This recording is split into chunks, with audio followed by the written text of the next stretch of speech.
Saya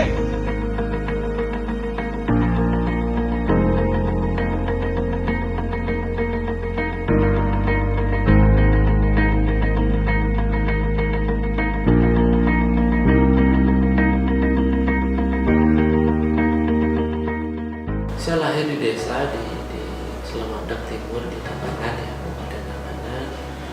Orang tua petani semua, dari kakek mungkin juga dari sebelum kakek juga petani semua, daerah pertanian semua di sana.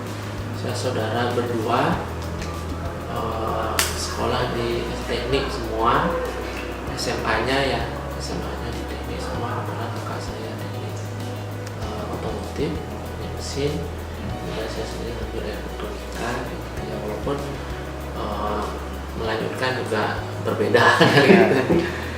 Jadi latar belakang keluarga dari petani semua, jadi tidak ada pengusaha.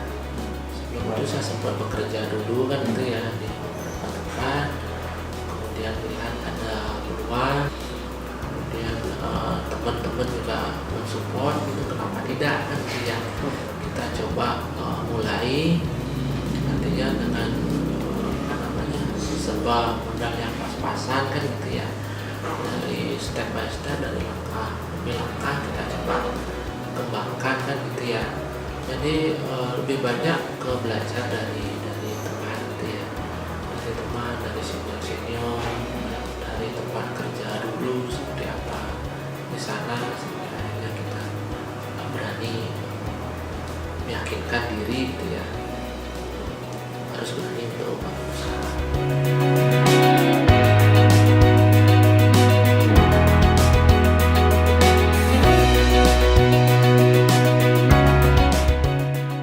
Kami memulai Kopi Sentosa ini mungkin hampir 10 tahun lebih gitu ya.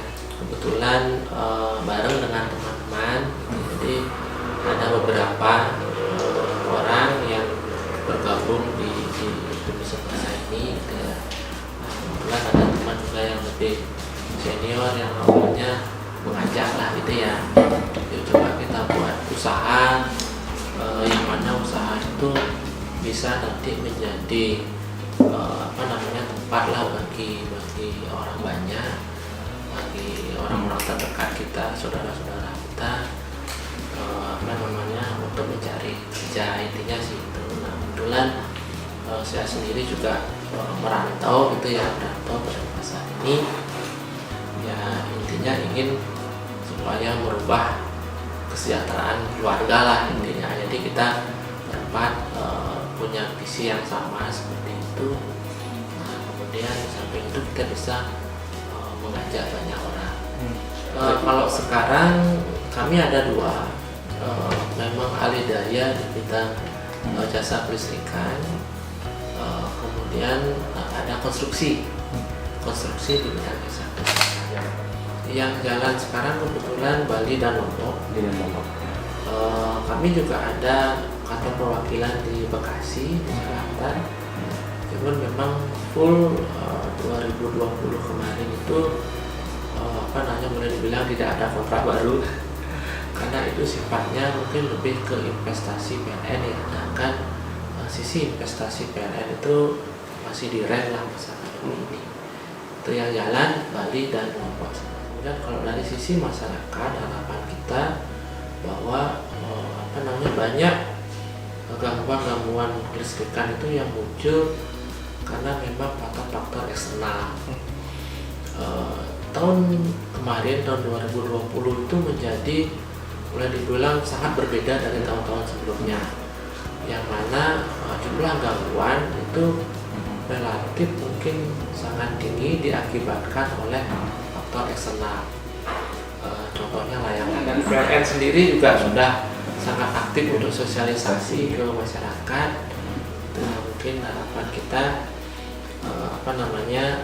bisa masyarakat berpartisipasi untuk menjaga supaya jaringan itu tetap bersih, bebas dari gangguan-gangguan faktor eksternal.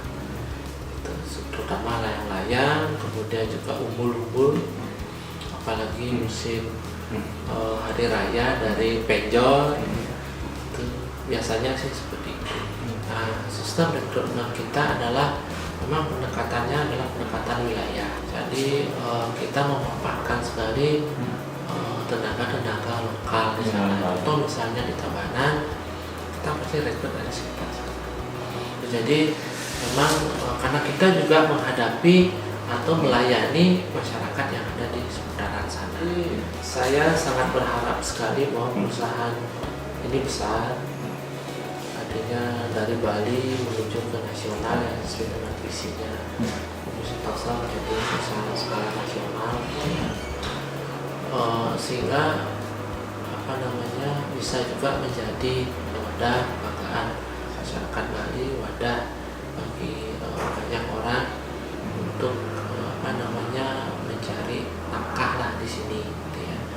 Jadi bukan hanya di Bali saja, tapi juga di luar Bali, gitu ya. Nah, memang dari dari mereka, mungkin apalagi masa pandemi ini, mereka sangat sulit mencari pekerjaan, gitu ya. Banyak yang dirumahkan. Mudah-mudahan kami bisa memberikan peluang kerja bagi mereka. Oleh sebab itu kami ke depan tidak akan hanya fokus ke listrik saja, tapi kami akan coba ekspansi ke unit-unit bisnis atau bidang-bidang usaha yang lainnya.